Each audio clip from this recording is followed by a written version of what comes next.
Hindi audio Bible में आपका स्वागत है। नया नियम। लूका रचित सुसमाचार। लूका रचित सुसमाचार यीशु को इज़राइल के प्रतिज्ञात उद्धारकर्ता और संपूर्ण मानव जाति के उद्धारकर्ता दोनों ही के रूप में प्रस्तुत करता है। लूका लिखता है कि यीशु को कंगालों को सुसमाचार सुनाने के लिए प्रभु के आत्मा ने बुलाया था। इसी कारण ये सुसमाचार विभिन्न प्रकार की समस्याओं में पड़े लोगों की चिंता से भरा पड़ा है। लूका रचित सुसमाचार में आनंद के भाव की भी प्रधानता है, विशेषकर प्रारंभिक अध्यायों में जिनमें यीशु के आगमन की घोषणा की गई है और अंत में भी जहां यीशु के स्वर्गारोहण का वर्णन है। यीशु के स्वर्गारोहण के बाद मसीही विश्वास के विकास और विस्तार का विवरण इसी लेखक द्वारा प्रेरितों के काम नामक पुस्तक में दिया गया है। दूसरे और छठवें भाग नीचे दी गई रूपरेखा देखिए में वर्णित बहुत सी बातें केवल इसी सुसमाचार में ही पाई जाती हैं। उदाहरणार्थ यीशु के जन्म पर स्वर्गदूतों का गान, चरवाहों का यीशु को देखने जाना, यरूशलेम के मंदिर में बालक यीशु और दयालु सामरी और उड़ाऊ पुत्र के दृष्टांत आदि। संपूर्ण सुसमाचार में प्रार्थना, पवित्र आत्मा, यीशु की जनसेवा में महिलाओं की भूमिका और परमेश्वर द्वारा पापों की क्षमा पर बहुत अधिक बल दिया गया है। अध्याय 1। परिचय।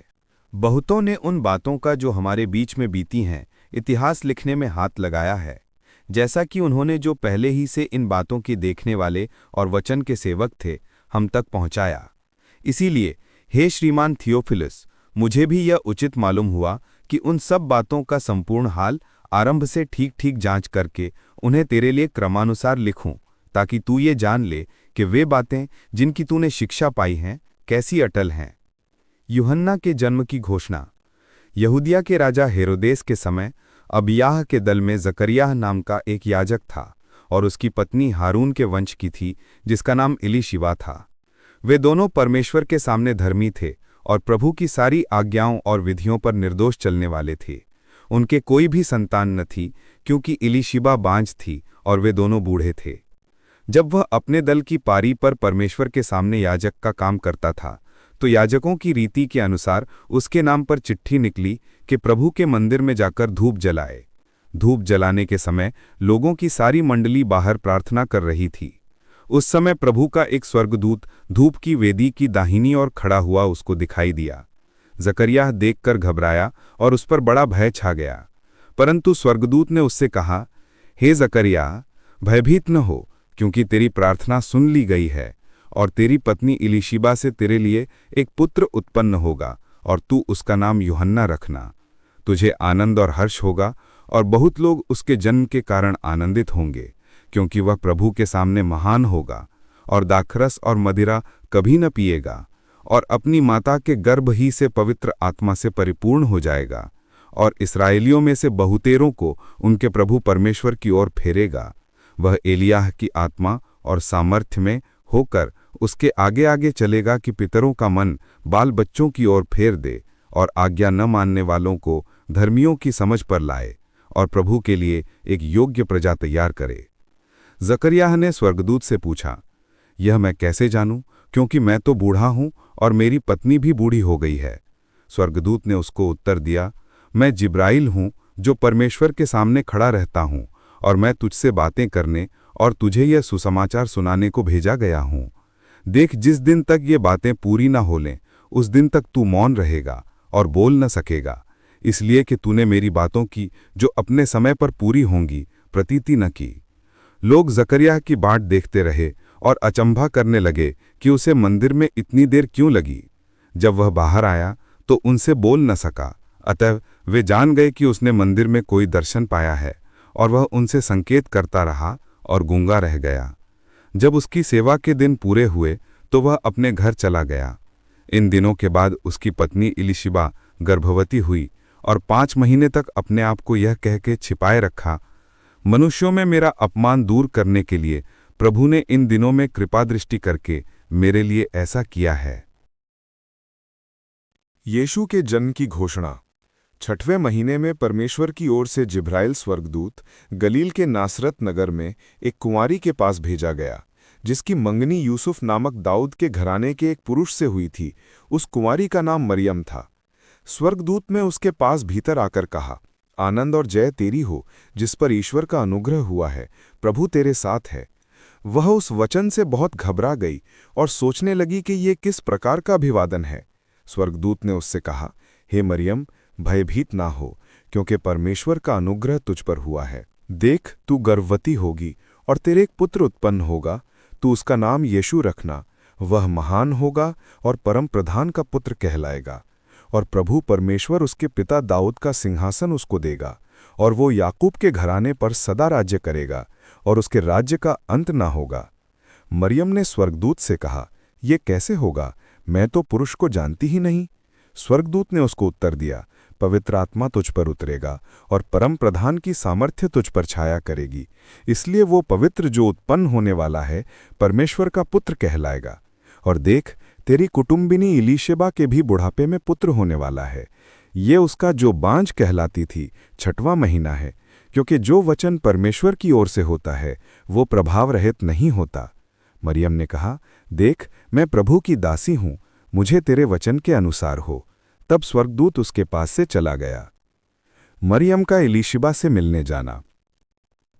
उन दिनों में मरियम उठकर शीघ्र ही पहाड़ी देश में यहूदा के एक नगर को गई और जकरिया के घर में जाकर इलीशिबा को नमस्कार किया। ज्यों ही इलीशिबा ने मरियम का नमस्कार सुना, त्यों ही बच्चा उसके पेट में उछला और इलीशिबा पवित्र आत्मा से परिपूर्ण हो गई। और उसने बड़े शब्द से पुकारकर कहा, तू स्त्रियों में धन्य है और तेरे पेट का फल धन्य है।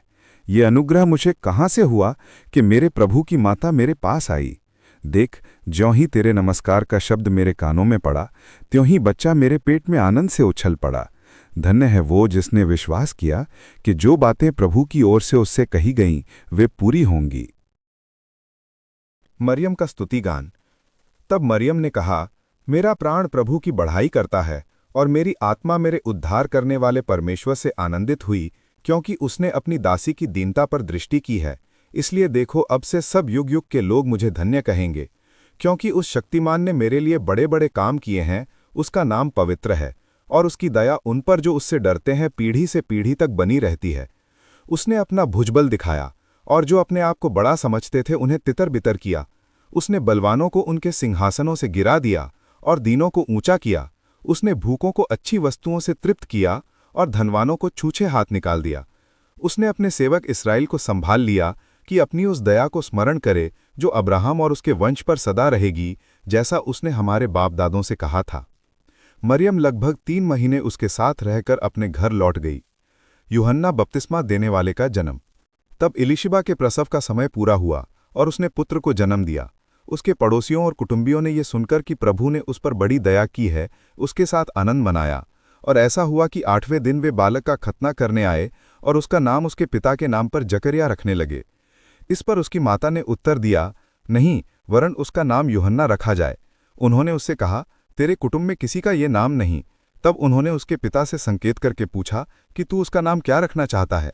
उसने लिखने की पट्टी मंगाकर लिख दिया, उसका नाम यूहन्ना है, और सबों को आश्चर्य हुआ। तब उसका मुंह और जीभ तुरंत खुल गई और वो बोलने और परमेश्वर का धन्यवाद करने लगा। उसके आसपास के सब रहने वालों पर भय छा गया और उन सब बातों की चर्चा यहूदिया के सारे पहाड़ी देश में फैल गई। और सब सुनने वालों ने अपने अपने मन में विचार करके कहा, यह बालक कैसा होगा, क्योंकि प्रभु का हाथ उसके साथ था। अध्याय 2। यीशु का जन्म। उन दिनों में औगुस्तुस कैसर की ओर से आज्ञा निकली कि सारे जगत के लोगों के नाम लिखे जाएं। यह पहली नाम लिखाई उस समय हुई जब क्विरिनियुस सीरिया का हाकिम था। सब लोग नाम लिखवाने के लिए अपने अपने नगर को गए। अतः यूसुफ भी इसलिए कि वह दाऊद के घराने और वंश का था, गलील के नासरत नगर से यहूदिया में दाऊद के नगर बैतलहम को गया कि अपनी मंगेतर मरियम के साथ, जो गर्भवती थी, नाम लिखवाए। उनके वहां रहते हुए उसके जनने के दिन पूरे हुए और वह अपना पहलौठा पुत्र जनी और उसे कपड़े में लपेटकर चरनी में रखा, क्योंकि उनके लिए सराय में जगह न थी। स्वर्गदूतों द्वारा चरवाहों को संदेश। और उस देश में कितने गडेरिये थे जो रात को मैदान में रहकर अपने झुंड का पहरा देते थे। और प्रभु का एक दूत उनके पास आ खड़ा हुआ और प्रभु का तेज उनके चारों ओर चमका और वे बहुत डर गए। तब स्वर्गदूत ने उनसे कहा, मत डरो, क्योंकि देखो, मैं तुम्हें बड़े आनंद का सुसमाचार सुनाता हूँ जो सब लोगों के लिए होगा, कि आज दाऊद के नगर में तुम्हारे लिए एक उद्धारकर्ता जन्मा है और यही मसीह प्रभु है। और इसका तुम्हारे लिए यह पता है कि तुम एक बालक को कपड़े में लिपटा हुआ और चरनी में पड़ा पाओगे। तब एकाएक उस स्वर्गदूत के साथ स्वर्गदूतों का दल परमेश्वर की स्तुति करते हुए और यह कहते दिखाई दिया, आकाश में परमेश्वर की महिमा और पृथ्वी पर उन मनुष्यों में जिनसे वह प्रसन्न है शांति हो। जब स्वर्गदूत उनके पास से स्वर्ग को चले गए तो गडेरियों ने आपस में कहा, आओ हम बैतलहम जाकर यह बात जो हुई है और जिसे प्रभु ने हमें बताया है देखें। और उन्होंने तुरंत जाकर मरियम और यूसुफ को और चरनी में उस बालक को पड़ा देखा। इन्हें देखकर उन्होंने वह बात जो इस बालक के विषय में उनसे कही गई थी प्रकट की, और सब सुनने वालों ने उन बातों से जो गडेरियों ने उनसे कहीं आश्चर्य किया। परंतु मरियम ये सब बातें अपने मन में रखकर सोचती रही, और गडेरिये जैसा उनसे कहा गया था वैसा ही सब सुनकर और देखकर परमेश्वर की महिमा और स्तुति करते हुए लौट गए। यीशु का नामकरण। जब 8 दिन पूरे हुए और उसके खतने का समय आया तो उसका नाम यीशु रखा गया, जो स्वर्गदूत ने उसके पेट में आने से पहले कहा था। मंदिर में यीशु का अर्पण। जब मूसा की व्यवस्था के अनुसार उनके शुद्ध होने के दिन पूरे हुए तो वे उसे यरूशलेम में ले गए कि प्रभु के सामने लाएं। जैसा कि प्रभु की व्यवस्था में लिखा है कि हर एक पहलौठा प्रभु के लिए पवित्र ठहरेगा, और प्रभु की व्यवस्था के वचन के अनुसार पंडुकों का एक जोड़ा या कबूतर के 2 बच्चे लाकर बलिदान करें। शम्मोन का गीत। यरूशलेम में शम्मोन नामक एक मनुष्य था, और वह मनुष्य धर्मी और भक्त था, और इज़राइल की शांति की बाट जोह रहा था, और पवित्र आत्मा उस पर था। और पवित्र आत्मा द्वारा उस पर प्रकट हुआ था कि जब तक वह प्रभु के मसीह को देख न लेगा तब तक मृत्यु को न देखेगा। वह आत्मा के सिखाने से मंदिर में आया, और जब माता पिता उस बालक यीशु को भीतर लाए कि उसके लिए व्यवस्था की रीति के अनुसार करें, तो उसने उसे अपनी गोद में लिया और परमेश्वर का धन्यवाद करके कहा कि हे स्वामी, अब तू अपने दास को अपने वचन के अनुसार शांति से विदा करता है, क्योंकि मेरी आंखों ने तेरे उद्धार को देख लिया है, जिसे तूने सब देशों के लोगों के सामने तैयार किया है, कि वह अन्य जातियों को प्रकाश देने के लिए ज्योति और तेरे निज लोग इज़राइल की महिमा हो। उसका पिता और उसकी माता इन बातों से जो उसके विषय में कही जाती थीं आश्चर्य करते थे। तब शम्मोन ने उनको आशीष देकर उसकी माता मरियम से कहा कि देख, वह तो इज़राइल में बहुतों के गिरने और उठने के लिए और एक ऐसा चिन्ह होने के लिए ठहराया गया है जिसके विरोध में बातें की जाएंगी, वरन तेरा प्राण भी तलवार से वार पार छिद जाएगा। इससे बहुत हृदयों के विचार प्रकट होंगे। हन्ना की गवाही। आशिर के गोत्र में से हन्ना नमक फनुएल की बेटी एक भविष्यद्वक्तिन थी। वो बहुत बूढ़ी थी और विवाह होने के बाद 7 वर्ष अपने पति के साथ रह पाई थी। वो 84 वर्ष से विधवा थी और मंदिर को नहीं छोड़ती थी, पर उपवास और प्रार्थना कर करके रात दिन उपासना किया करती थी। और वो उस घड़ी वहां आकर प्रभु का धन्यवाद करने लगी और उन सबों से जो यरूशलेम के छुटकारे के बाद जोहते थे उस बालक के विषय में बातें करने लगी। नाजरत को वापस लौटना। जब वे प्रभु की व्यवस्था के अनुसार सब कुछ पूरा कर चुके तो गलील में अपने नगर नाजरत को फिर चले गए। और बालक बढ़ता और बलवंत होता और बुद्धि से परिपूर्ण होता गया, और परमेश्वर का अनुग्रह उस पर था। बालक यीशु मंदिर में उसके माता पिता प्रतिवर्ष फसह के पर्व में यरूशलेम जाया करते थे। जब यीशु 12 वर्ष का हुआ तो वे पर्व की रीति के अनुसार यरूशलेम को गए। जब वे उन दिनों को पूरा करके लौटने लगे तो बालक यीशु यरूशलेम में रह गया, और ये उसके माता पिता नहीं जानते थे। वे ये समझकर कि वो अन्य यात्रियों के साथ होगा एक दिन का पड़ाव निकल गए और उसे अपने कुटुंबियों और जान पहचान वालों में ढूंढने लगे। पर जब नहीं मिला तो ढूंढते ढूंढते यरूशलेम को फिर लौट गए, और 3 दिन के बाद उन्होंने उसे मंदिर में उपदेशकों के बीच में बैठे उनकी सुनते और उनसे प्रश्न करते हुए पाया। जितने उसकी सुन रहे थे वे सब उसकी समझ और उसके उत्तरों से चकित थे। तब वे उसे देखकर चकित हुए और उसकी माता ने उससे कहा, हे पुत्र, तूने हमसे क्यों ऐसा व्यवहार किया? देख, तेरा पिता और मैं कुड़ते हुए तुझे ढूंढते थे। उसने उनसे कहा, तुम मुझे क्यों ढूंढते थे? क्या नहीं जानते थे कि मुझे अपने पिता के भवन में होना अवश्य है? परंतु जो बात उसने उनसे कही, उन्होंने उसे नहीं समझा। तब वे उनके साथ गया और नासरद में आया और उनके वश में रहा, और उसकी माता ने ये सब बातें अपने मन में रखीं। और यीशु बुद्धि और डील डौल में और परमेश्वर और मनुष्यों के अनुग्रह में बढ़ता गया। अध्याय 3। यूहन्ना बपतिस्मा देने वाले का संदेश। तिबिरियुस कैसर के राज्य के 15वें वर्ष में, जब पुन्तियुस पिलातुस यहूदिया का हाकिम था और गलील में हेरोदेस, इतुरैया और त्रखोनीतिस में उसका भाई फिलिप्पुस और अबीलेने में लिसानियास चौथाई के राजा थे, और जब हन्ना और कैफा महायाजक थे, उस समय परमेश्वर का वचन जंगल में जकरिया के पुत्र यूहन्ना के पास पहुंचा। वो यरदन के आसपास के सारे प्रदेश में जाकर पापों की क्षमा के लिए मन फिराव के बपतिस्मा का प्रचार करने लगा, जैसे यशाया भविष्यवक्ता के कहे हुए वचनों की पुस्तक में लिखा है। जंगल में एक पुकारने वाले का शब्द हो रहा है कि प्रभु का मार्ग तैयार करो, उसकी सड़कें सीधी बनाओ।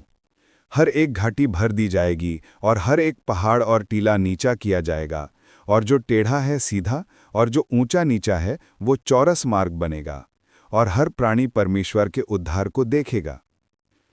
जो भीड़ की भीड़ उससे बपतिस्मा लेने को निकलकर आती थी, उनसे वो कहता था, हे सांप के बच्चों, तुम्हें किसने जता दिया कि आने वाले क्रोध से भागो? अतः मन फिराओ के योग्य फल लाओ, और अपने अपने मन में ये न सोचो कि हमारा पिता अब्राहम है, क्योंकि मैं तुमसे कहता हूं कि परमेश्वर इन पत्थरों से अब्राहम के लिए संतान उत्पन्न कर सकता है। अब कुल्हड़ा पेड़ों की जड़ पर धरा है, इसलिए जो जो पेड़ अच्छा फल नहीं लाता, वो काटा और आग में झोंका जाता है। तब लोगों ने उससे पूछा, तो हम क्या करें? उसने उन्हें उत्तर दिया, जिसके पास 2 कुर्ते हों वो उसके साथ जिसके पास नहीं है बांट ले, और जिसके पास भोजन हो वो भी ऐसा ही करे। महसूल लेने वाले भी बपतिस्मा लेने आए और उससे पूछा, हे गुरु, हम क्या करें? उसने उनसे कहा, जो तुम्हारे लिए ठहराया गया है उससे अधिक न लेना। सिपाहियों ने भी उससे ये पूछा कि हम क्या करें? उसने उनसे कहा, किसी पर उपद्रव न करना और न झूठा दोष लगाना, और अपने वेतन पर संतोष करना। जब लोग आस लगाए हुए थे और सब अपने अपने मन में यूहन्ना के विषय में विचार कर रहे थे कि क्या यही मसीह तो नहीं है, तो यूहन्ना ने उन सब से कहा, मैं तो तुम्हें पानी से बपतिस्मा देता हूँ, परंतु वो आने वाला है जो मुझसे शक्तिमान है। मैं तो इस योग्य भी नहीं कि उसके जूतों का बंध खोल सकूं। वो तुम्हें पवित्र आत्मा और आग से बपतिस्मा देगा। उसका सूप उसके हाथ में है, और वो अपना खलियान अच्छी तरह से साफ करेगा और गेहूं को अपने खत्ते में इकट्ठा करेगा, परंतु भूसी को उस आग में जो बुझने की नहीं जला देगा। अतः वो बहुत सी शिक्षा दे देकर लोगों को सुसमाचार सुनाता रहा। परंतु जब उसने चौथाई देश के राजा हेरोदेस को उसके भाई फिलिप्पुस की पत्नी हेरोदियास और सब कुकर्मों के विषय में जो उसने किए थे उल्हाना दिया, तो हेरोदेस ने उन सब से बढ़कर ये कुकर्म भी किया कि यूहन्ना को बंदीगृह में डाल दिया। यीशु का बपतिस्मा। जब सब लोगों ने बपतिस्मा लिया और यीशु भी बपतिस्मा लेकर प्रार्थना कर रहा था, तो आकाश खुल गया और पवित्र आत्मा शारीरिक रूप में कबूतर के समान उस पर उतरा, और ये आकाशवाणी हुई, तू मेरा प्रिय पुत्र है, मैं तुझसे प्रसन्न हूँ। यीशु की वंशावली।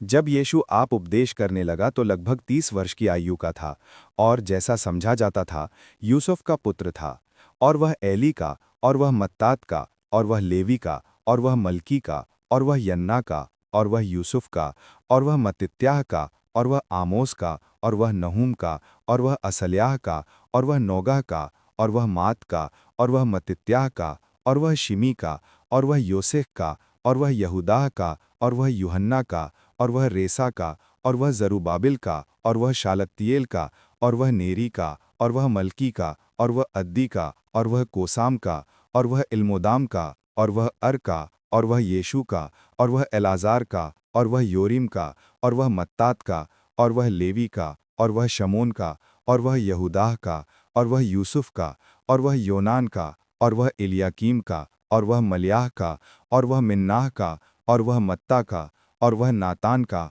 और वह दाऊद का, और वह येशाय का, और वह ओबेद का, और वह बोआज का, और वह सलमोन का, और वह नहशोन का, और वह अम्मीनादाब का, और वह अरनी का, और वह हिस्रोन का, और वह पेरेस का, और वह यहूदाह का, और वह याकूब का, और वह इसहाक का, और वह अब्राहम का, और वह तेरह का, और वह नाहोर का, और वह सरूग का, और वह रऊ का, और वह फेलिक का, और वह एबिर का, और वह शिलह का, और वह केनान का, और वह अर्फक्षद का, और वह शेम का, और वह नूह का, और वह लिमिक का, और वह मथुशिलह का, और वह हनोक का, और वह यिरिद का, और वह महललेल का, और वह केनान का, और वह एनोश का, और वह शेत का, और वह आदम का, और वह परमेश्वर का पुत्र था। अध्याय 4। यीशु की परीक्षा। फिर यीशु पवित्र आत्मा से भरा हुआ यरदन से लौटा और 40 दिन तक आत्मा के सिखाने से जंगल में फिरता रहा और शैतान उसकी परीक्षा करता रहा।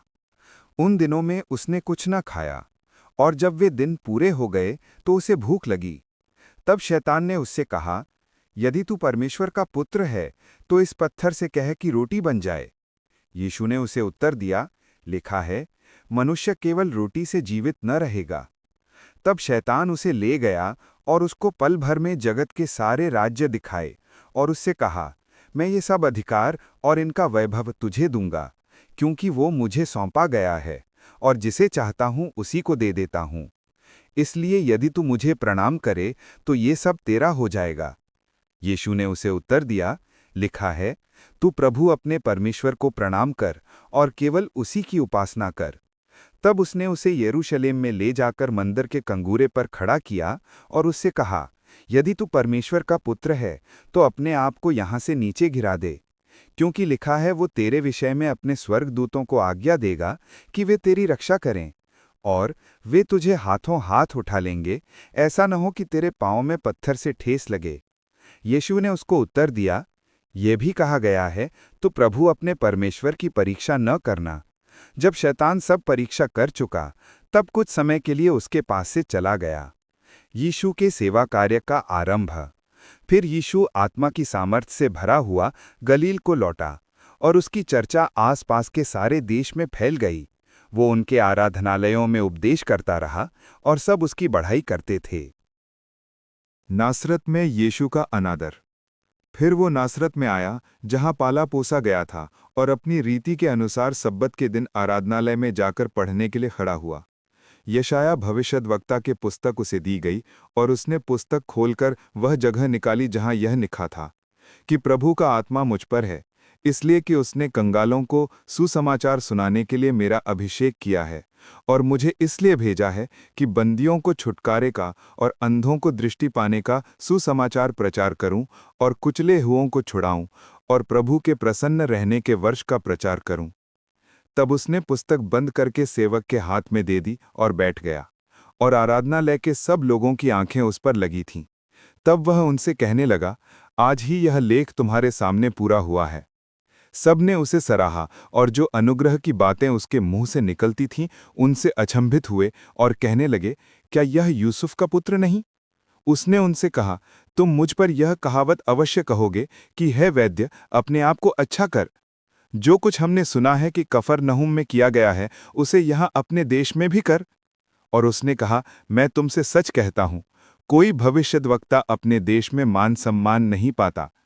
मैं तुमसे सच कहता हूं कि इलियाह के दिनों में जब 3.5 वर्ष तक आकाश बंद रहा, यहां तक कि सारे देश में बड़ा अकाल पड़ा, तो इज़राइल में बहुत सी विधवाएं थीं, पर इलियाह उनमें से किसी के पास नहीं भेजा गया, केवल सैदा के सारफत में एक विधवा के पास। और एलिशा भविष्यद्वक्ता के समय इज़राइल में बहुत से कोढ़ी थे, पर सीरियावासी नामान को छोड़ उनमें से कोई शुद्ध नहीं किया गया। ये बातें सुनते ही जितने आराधनालय में थे सब क्रोध से भर गए और उठकर उसे नगर से बाहर निकाला और जिस पहाड़ पर उनका नगर बसा हुआ था उसकी चोटी पर ले चले कि उसे वहां से नीचे गिरा दें, परंतु वह उनके बीच में से निकलकर चला गया। दुष्टात्माग्रस्त व्यक्ति को चंगा करना। फिर वो गलील के कफरनहुम नगर को गया और सप्त के दिन लोगों को उपदेश दे रहा था। वे उसके उपदेश से चकित हो गए, क्योंकि उसका वचन अधिकार सहित था। आराधनालय में एक मनुष्य था जिसमें अशुद्ध आत्मा थी। वो ऊंचे स्वर से चिल्ला उठा, हे यीशु नासरी, हमें तुझसे क्या काम? क्या तू हमें नष्ट करने आया है? मैं तुझे जानता हूं, तू कौन है? तू परमेश्वर का पवित्र जन है। यीशु ने उसे डांटकर कहा, चुप है और उसमें से निकल जा। तब दुष्टात्मा उसे बीच में पटककर बिना हानि पहुंचाए उसमें से निकल गई। इस पर सबको अचंभा हुआ और वे आपस में बातें करके कहने लगे, ये कैसा वचन है, क्योंकि वो अधिकार और सामर्थ्य के साथ अशुद्ध आत्माओं को आज्ञा देता है और वे निकल जाती हैं। इस प्रकार चारों ओर हर जगह उसकी चर्चा होने लगी। पतरस की सांस और अन्य लोगों को चंगा करना। वो आराधनालय में से उठकर शमौन के घर में गया। शमौन की सांस को ज्वर चढ़ा हुआ था और उन्होंने उसके लिए उससे विनती की। उसने उसके निकट खड़े होकर ज्वर को डांटा और ज्वर उतर गया और वो तुरंत उठकर उनकी सेवा टहल करने लगी। सूरज डूबते समय जिन जिन के यहाँ लोग नाना प्रकार की बीमारियों में पड़े हुए थे, वे सब उन्हें उसके पास ले आए और उसने एक एक पर हाथ रखकर उन्हें चंगा किया। और दुष्टात्माएं भी चिल्लाती और ये कहती हुई कि तू परमेश्वर का पुत्र है, बहुतों में से निकल गई। पर वो उन्हें डांटता और बोलने नहीं देता था, क्योंकि वे जानती थीं कि वो मसीह है।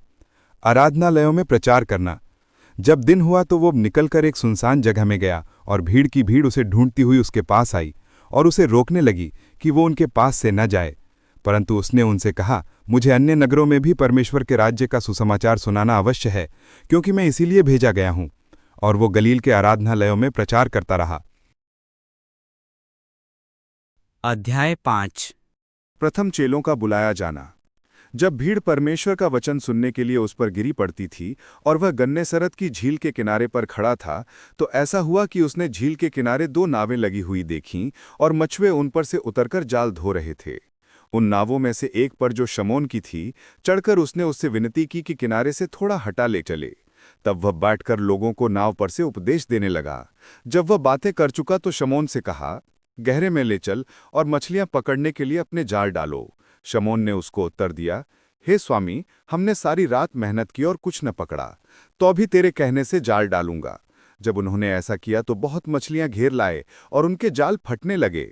इस पर उन्होंने अपने साथियों को, जो दूसरी नाव पर थे, संकेत किया कि आकर हमारी सहायता करो, और उन्होंने आकर दोनों नावें यहां तक भर लीं कि वे डूबने लगीं।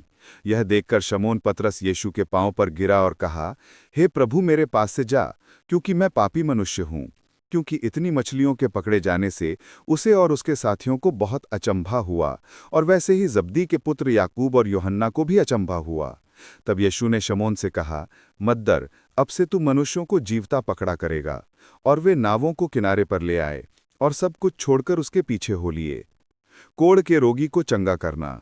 जब वह किसी नगर में था तो वहां कोढ़ से भरा हुआ एक मनुष्य आया, और वह यीशु को देखकर मुंह के बल गिरा और विनती की, हे प्रभु, यदि तू चाहे तो मुझे शुद्ध कर सकता है। उसने हाथ बढ़ाकर उसे छुड़ा और कहा, मैं चाहता हूं, तू शुद्ध हो जा। और उसका कोढ़ तुरंत जाता रहा। तब उसने उसे चिताया, किसी से ना कह, परंतु जाके अपने आप को याजक को दिखा और अपने शुद्ध होने के विषय में जो कुछ मूसा ने चढ़ावा ठहराया है उसे चढ़ा, कि उन पर गवाही हो। परंतु उसकी चर्चा और भी फैलती गई और भीड़ की भीड़ उसकी सुनने के लिए और अपनी बीमारियों से चंगा होने के लिए इकट्ठी हुई। परंतु वह जंगलों में अलग जाकर प्रार्थना किया करता था। लकवा के रोगी को चंगा करना। एक दिन ऐसा हुआ कि वह उपदेश दे रहा था और फरीसी और व्यवस्थापक वहां बैठे हुए थे, जो गलील और यहूदिया के हर एक गांव से और यरूशलेम से आए थे, और चंगा करने के लिए प्रभु की सामर्थ उसके साथ थी।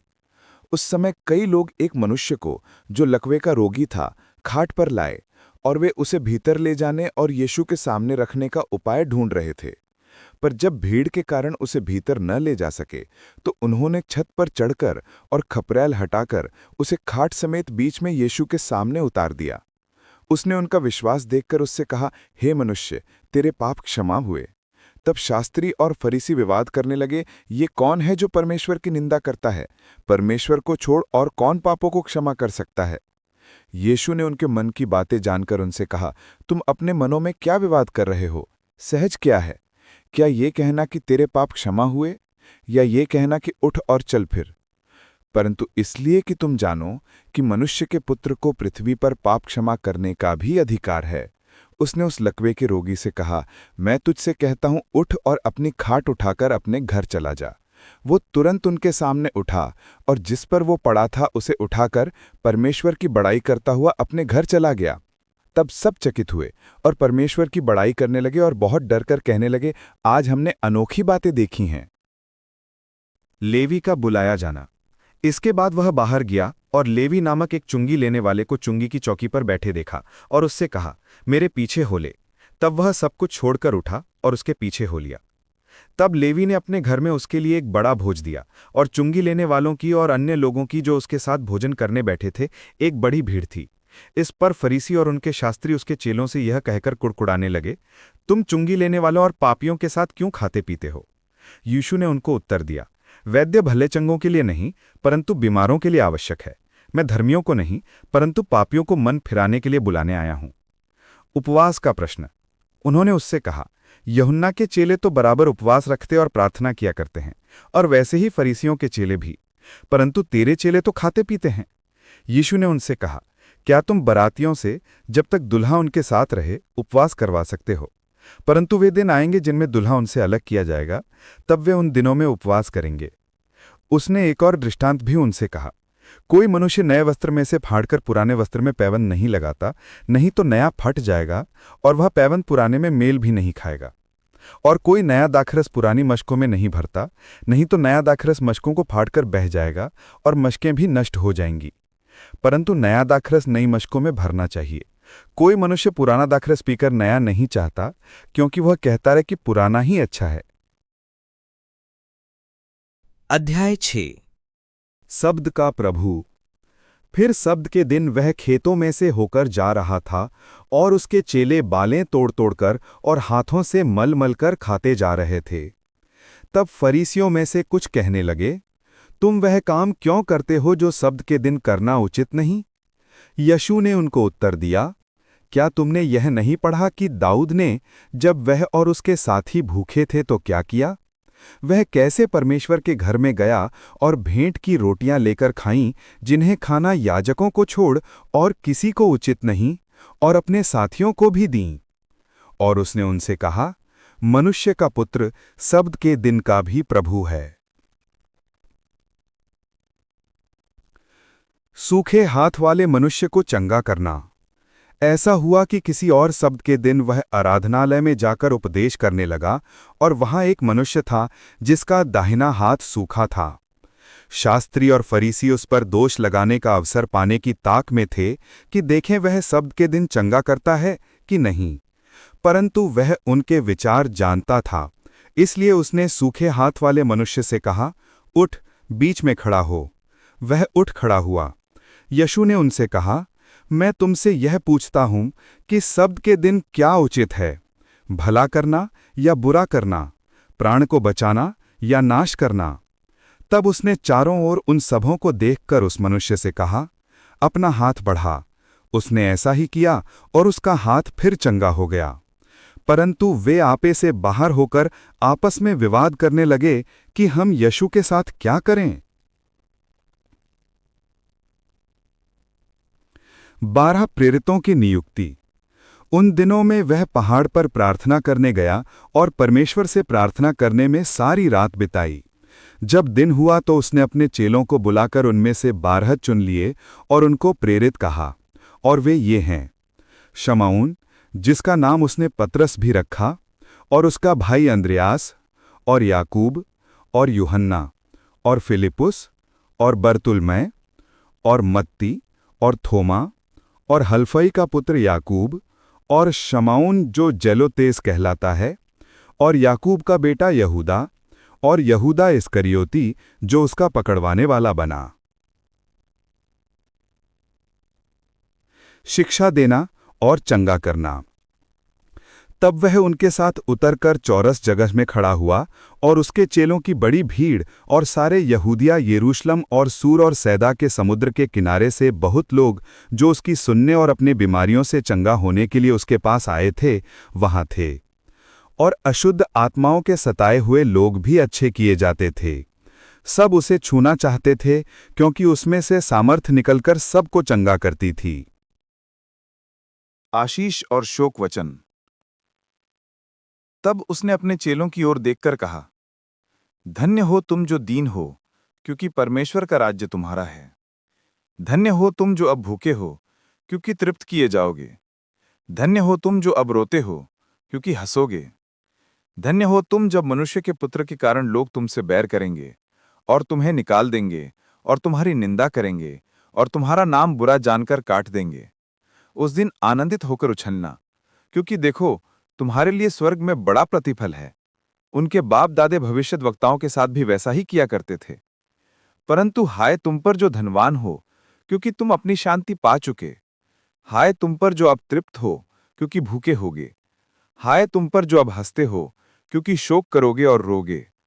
हाय तुम पर जब सब मनुष्य तुम्हें भला कहें, क्योंकि उनके बाप दादे झूठे भविष्यद्वक्ताओं के साथ भी ऐसा ही किया करते थे। शत्रुओं से प्रेम। परंतु मैं तुम सुनने वालों से कहता हूं कि अपने शत्रुओं से प्रेम रखो।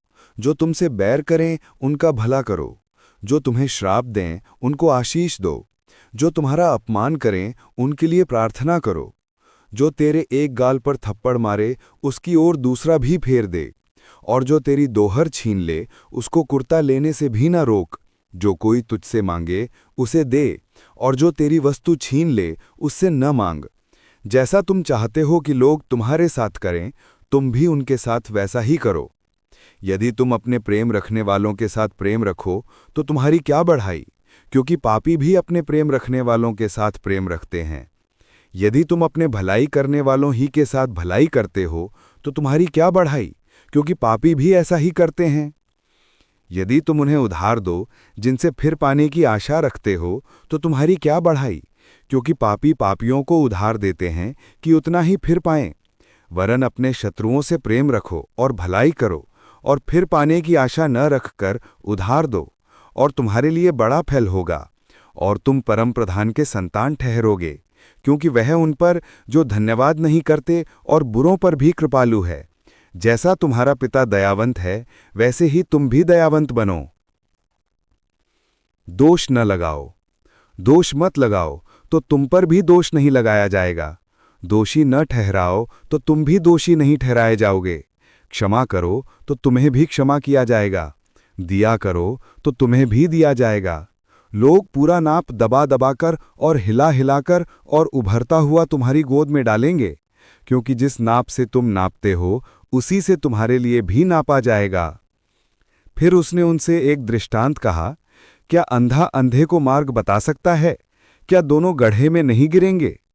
चेला अपने गुरु से बड़ा नहीं, परंतु जो कोई सिद्ध होगा वह अपने गुरु के समान होगा। तू अपने भाई की आंख के तिनके को क्यों देखता है और अपनी ही आंख का लट्ठा तुझे नहीं सूझता? जब तू अपनी ही आंख का लट्ठा नहीं देखता तो अपने भाई से कैसे कह सकता है कि हे भाई ठहर जा, तेरी आंख से तिनके को निकाल दूं? हे कपटी, पहले अपनी आंख से लट्ठा निकाल, तब जो तिनका तेरे भाई की आंख में है उसे भली भांति देखकर निकाल सकेगा। जैसा पेड़ वैसा फल।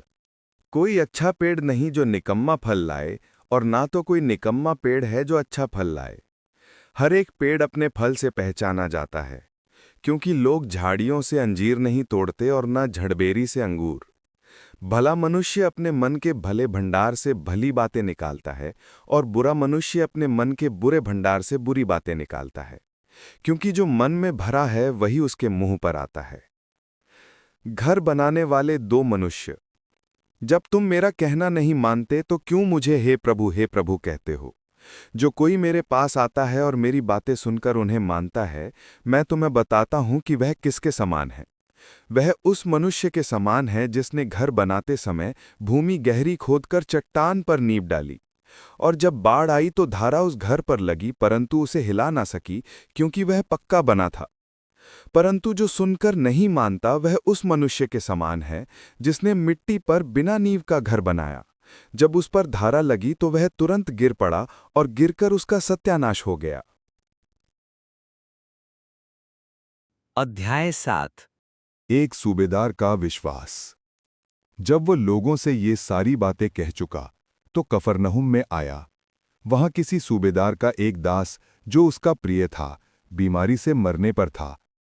उसने यीशु की चर्चा सुनकर यहूदियों के कई पुरनियों को उससे ये विनती करने को उसके पास भेजा कि आकर मेरे दास को चंगा कर। वे यीशु के पास आए और उससे बड़ी विनती करके कहने लगे, वो इस योग्य है कि तू उसके लिए ये करे, क्योंकि वो हमारी जाति से प्रेम रखता है और उसी ने हमारे आराधनालय को बनाया है। यीशु उनके साथ गया, पर जब वो घर से दूर न था तो सूबेदार ने उसके पास कई मित्रों के द्वारा कहला भेजा, हे प्रभु, दुख न उठा, क्योंकि मैं इस योग्य नहीं कि तू मेरी छत के तले आए। इसी कारण मैंने अपने आप को इस योग्य भी न समझा कि तेरे पास आऊं, पर वचन ही कह दे तो मेरा सेवक चंगा हो जाएगा। मैं भी पराधीन मनुष्य हूं और सिपाही मेरे हाथ में हैं, और जब एक को कहता हूं जा तो वो जाता है, और दूसरे से कहता हूं आ तो आता है, और अपने किसी दास को कि ये कर तो वो उसे करता है। ये सुनकर यीशु को अचंभा हुआ, और उसने मुंह फेरकर उस भीड़ से जो उसके पीछे आ रही थी कहा, मैं तुमसे कहता हूं कि मैंने इज़राइल में भी ऐसा विश्वास नहीं पाया।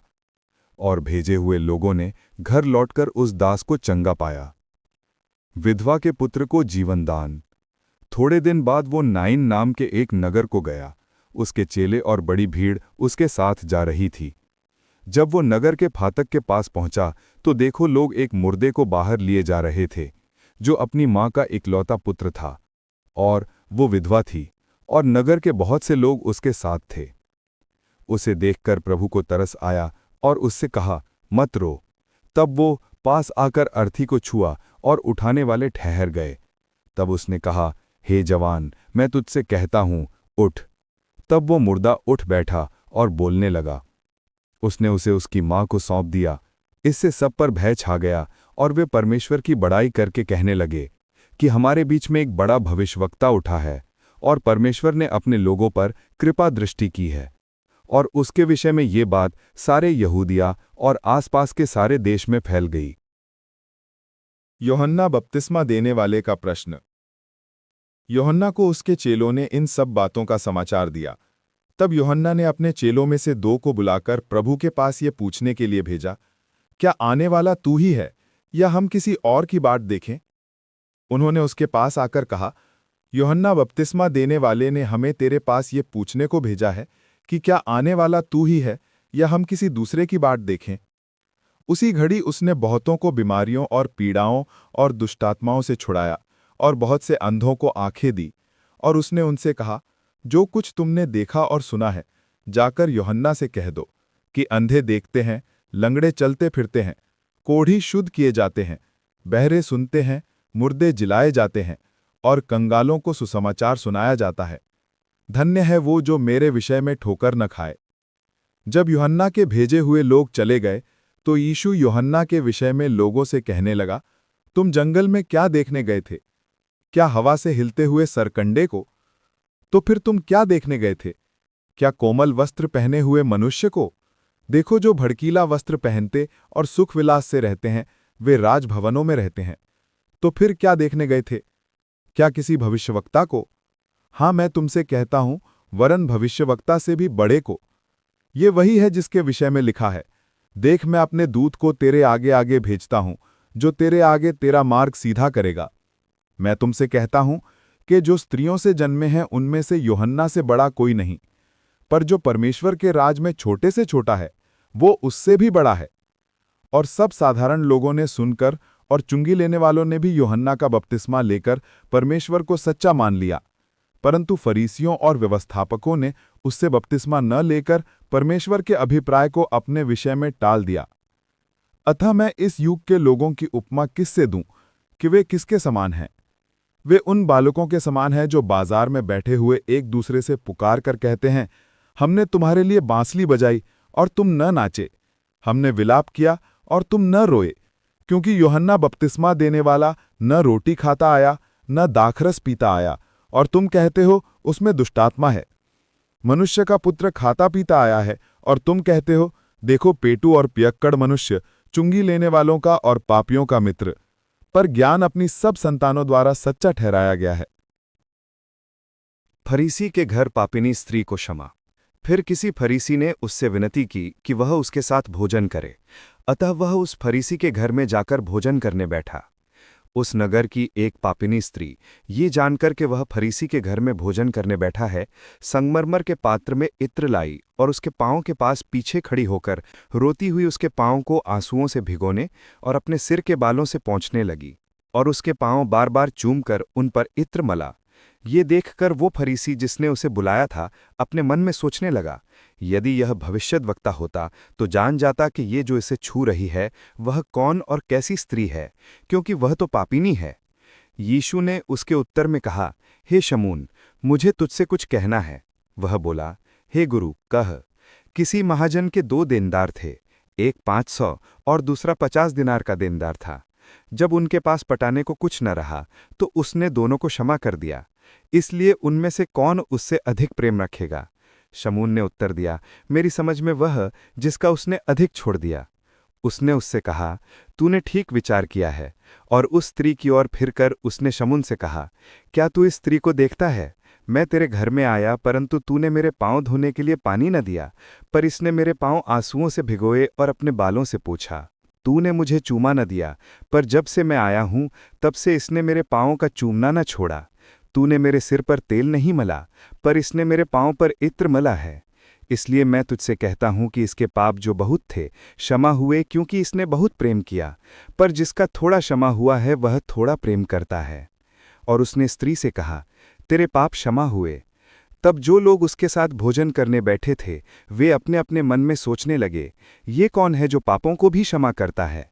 पर उसने स्त्री से कहा, तेरे विश्वास ने तुझे बचा लिया है, कुशल से चली जा। अध्याय 8। यीशु की शिष्याएं। इसके बाद वो नगर नगर और गांव-गांव प्रचार करता हुआ और परमेश्वर के राज्य का सुसमाचार सुनाता हुआ फिरने लगा, और वे 12 उसके साथ थे। और कुछ स्त्रियां भी थीं जो दुष्टात्माओं से और बीमारियों से छुड़ाई गई थी, और वे ये हैं: मरियम जो मगदलिनी कहलाती थी, जिसमें से 7 दुष्टात्माएं निकली थी, और हेरोदेस के भंडारी खोजा की पत्नी योअन्ना और सुसन्ना और बहुत सी अन्य स्त्रियां।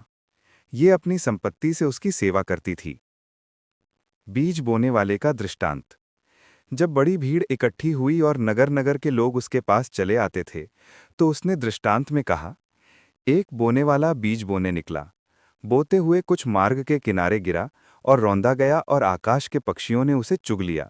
कुछ चट्टान पर गिरा और उपजा, परंतु तरी न मिलने से सूख गया। कुछ झाड़ियों के बीच में गिरा और झाड़ियों ने साथ साथ बढ़कर उसे दबा दिया। कुछ अच्छी भूमि पर गिरा और उगकर 100 गुना फल लाया। यह कहकर उसने ऊंचे शब्द से कहा, जिसके सुनने के कान हो वह सुन ले। दृष्टांतों का उद्देश्य। उसके चेलों ने उससे पूछा कि इस दृष्टांत का अर्थ क्या है। उसने कहा, तुमको परमेश्वर के राज्य के भेदों की समझ दी गई है, पर औरों को दृष्टांतों में सुनाया जाता है, इसलिए कि वे देखते हुए भी न देखें और सुनते हुए भी न समझें। बीज बोने वाले दृष्टांत का अर्थ। दृष्टांत का अर्थ यह है, बीज परमेश्वर का वचन है। मार्ग के किनारे के वे हैं जिन्होंने सुना, तब शैतान आकर उनके मन में से वचन उठा ले जाता है कि कहीं ऐसा ना हो कि वे विश्वास करके उद्धार पाएं। चट्टान पर के वे हैं कि जब सुनते हैं तो आनंद से वचन को ग्रहण तो करते हैं, परंतु जड़ ना पकड़ने से वे थोड़ी देर तक विश्वास रखते हैं और परीक्षा के समय बहक जाते हैं। जो झाड़ियों में गिरा ये वे हैं जो सुनते हैं, पर आगे चलकर चिंता और धन और जीवन के सुख विलास में फंस जाते हैं और उनका फल नहीं पकता।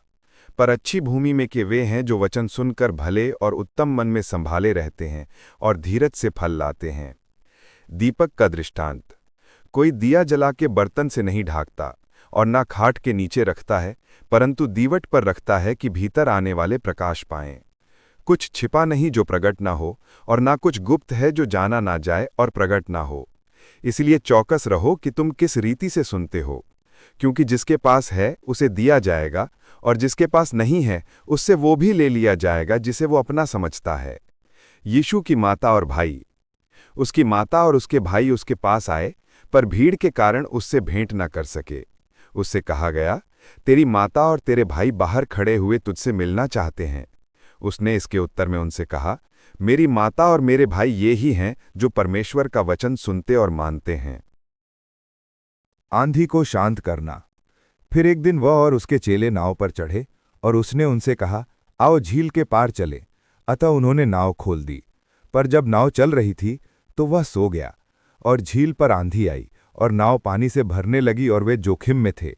तब उन्होंने पास आकर उसे जगाया और कहा, स्वामी स्वामी, हम नाश हुए जाते हैं। तब उसने उठकर आंधी को और पानी की लहरों को डांटा और वे थम गए और चैन हो गया। तब उसने उनसे कहा, तुम्हारा विश्वास कहाँ था?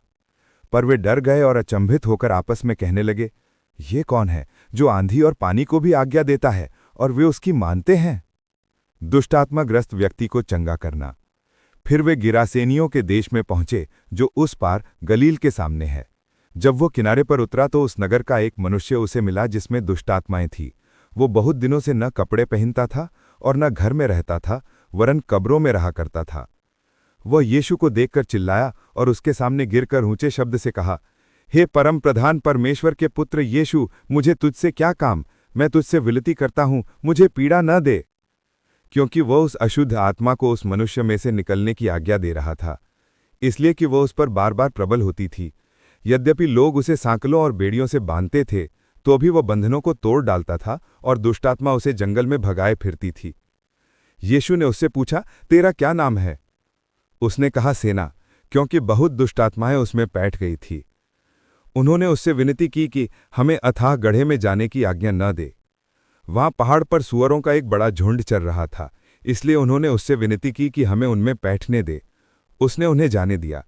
तब दुष्टात्माएं उस मनुष्य में से निकलकर सूअरों में गई और वो झुंड कड़ाड़े पर से झपटकर झील में जा गिरा और डूब मरा। चरवाहे ये जो हुआ था देखकर भागे और नगर में और गांवों में जाकर उसका समाचार दिया। लोग ये जो हुआ था उसे देखने को निकले और यीशु के पास आकर जिस मनुष्य से दुष्टात्माएं निकली थी, उसे यीशु के पांवों के पास कपड़े पहने और सचेत बैठे हुए पाकर डर गए। और देखने वालों ने उनको बताया कि वो दुष्टात्मा का सताया हुआ मनुष्य किस प्रकार अच्छा हुआ। तब गिरासेनियों के देश के आसपास के सब लोगों ने यीशु से विनती की कि हमारे यहाँ से चला जा, क्योंकि उन पर बड़ा भय छा गया था। अतः वो नाव पर चढ़कर लौट गया। जिस मनुष्य में से दुष्टात्माएं निकली थी वो उससे विनती करने लगा कि मुझे अपने साथ रहने दे, परंतु यीशु ने उसे विदा करके कहा, अपने घर को लौट जा और लोगों से बता कि परमेश्वर ने तेरे लिए कैसे बड़े बड़े काम किए हैं। वह जाकर सारे नगर में प्रचार करने लगा कि यीशु ने मेरे लिए कैसे बड़े बड़े काम किए हैं। याईर की मृत पुत्री और एक रोगी स्त्री। जब यीशु लौटा तो लोग उससे आनंद के साथ मिले, क्योंकि वे सब उसकी बाट जो रहे थे। इतने में याईर नामक एक मनुष्य, जो आराधनालय का सरदार था, आया और यीशु के पांव पर गिर के उससे विनती करने लगा कि मेरे घर चल, क्योंकि उसके 12 वर्ष की एकलौती बेटी थी और वो मरने पर थी। जब वो जा रहा था तब लोग उस पर गिरे पड़ते थे। एक स्त्री ने, जिसको 12 वर्ष से लहू बहने का रोग था और जो अपनी सारी जीविका वैद्यों के पीछे व्यय कर चुकी थी, तो भी किसी के हाथ से चंगी न हो सकी थी, पीछे से आकर उसके वस्त्र के आंचल को छुआ और तुरंत उसका लहू बहना बंद हो गया। इस पर यीशु ने कहा, मुझे किसने छुआ? जब सब मुकरने लगे तो पतरस और उसके साथियों ने कहा, हे स्वामी, तुझे तो भीड़ दबा रही है और तुझ पर गिरी पड़ती है। परंतु यीशु ने कहा, किसी ने मुझे छुआ है, क्योंकि मैंने जान लिया है कि मुझ में से सामर्थ निकली है। जब स्त्री ने देखा कि मैं छिप नहीं सकती, तब कांपती हुई आई और उसके पांव पर गिरकर सब लोगों के सामने बताया कि उसने किस कारण से उसे छुआ और कैसे तुरंत चंगी हो गई। उसने उससे कहा, बेटी, तेरे विश्वास ने तुझे चंगा किया है, कुशल से चली जा।